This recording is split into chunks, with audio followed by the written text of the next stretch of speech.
दाम बरसरे मतलब हजरत बिलाल हबशी ने तय कर लिया था अपनी जिंदगी में सादगी, पीछे पीछे रहना है। वो शोहरत से बचने वाला पीछे पीछे रहता है और मेरा जी चाहता है सारी गज़लें उस जालिम के नाम करें।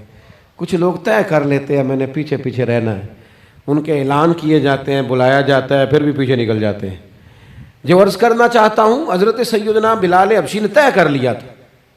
एक दिन किसी बात में ना हो जाता है राय का इख्तलाफ, राय के इख्तलाफ को कभी मुखालफत ना बनाए। अपनों से इख्तलाफ हो तो इख्तलाफ राय रखें, राय दें, हुक्म कभी ना दें।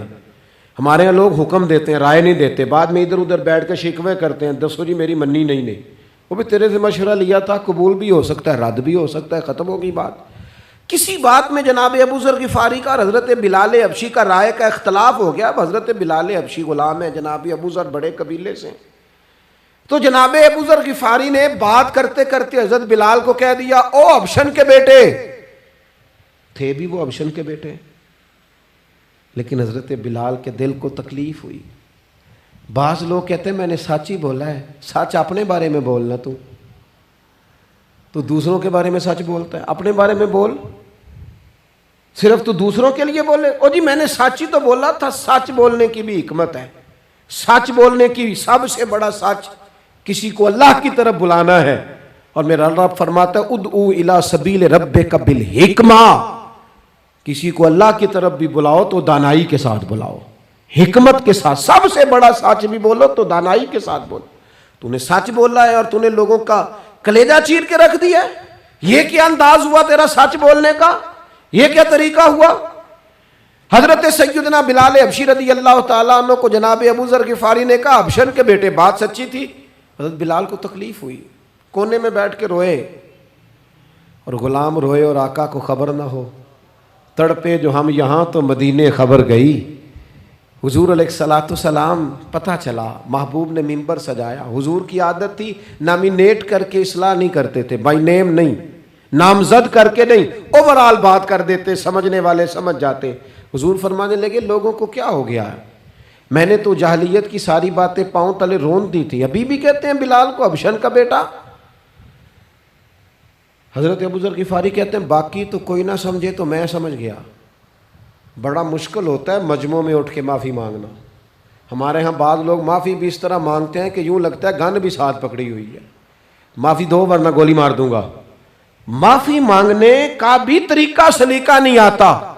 और दुनिया में कुछ ऐसे नफ्स परस्त हैं, इनको उस्तादों से माफ़ी मांगने पड़ी तो नहीं मांग सकते, मशाइख से माफ़ी मांगने आती है तो नफ्स के बंदे बन के नफ्स की गुलामी करते हैं, लेकिन अपनी इज्जत की जगहों को भी दुरुस्त नहीं करते। कितना बड़ा मुजरम है जो बाप से भी माफी ना मांग सके, जो मां से भी ना कह सके मैं गलती कर गया था।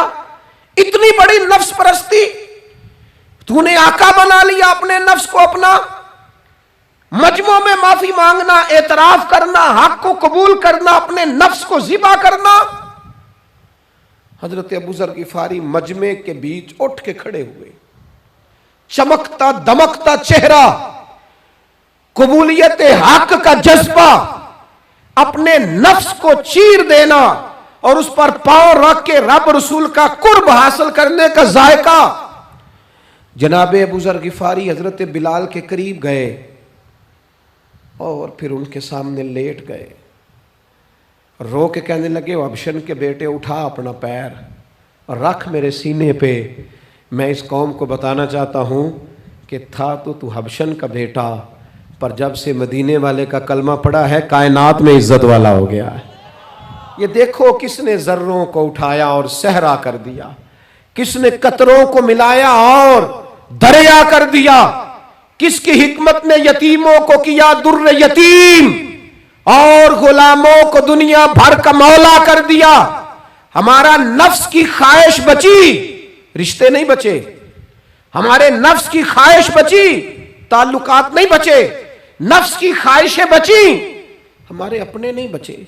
नफ्स की ख्वाहिशें बची, माल जमा हुआ, दयानतदारी नहीं बची, वादों की पाबंदी नहीं बची, तिजोरियां भर गई, रूहें उजड़ गई।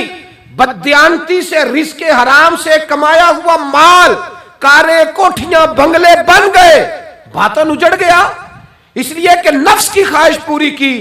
नफ्स के सामने अगर अंबिया की भी तालीमात आई, लोगों ने तकब्बुर किया, कत्ल तक कर दिया नबियों को, लेकिन अपने नफ्स की ख्वाहिश के खिलाफ जाने को तैयार न हुए। खुदारा वापिस आ जाओ, खुदारा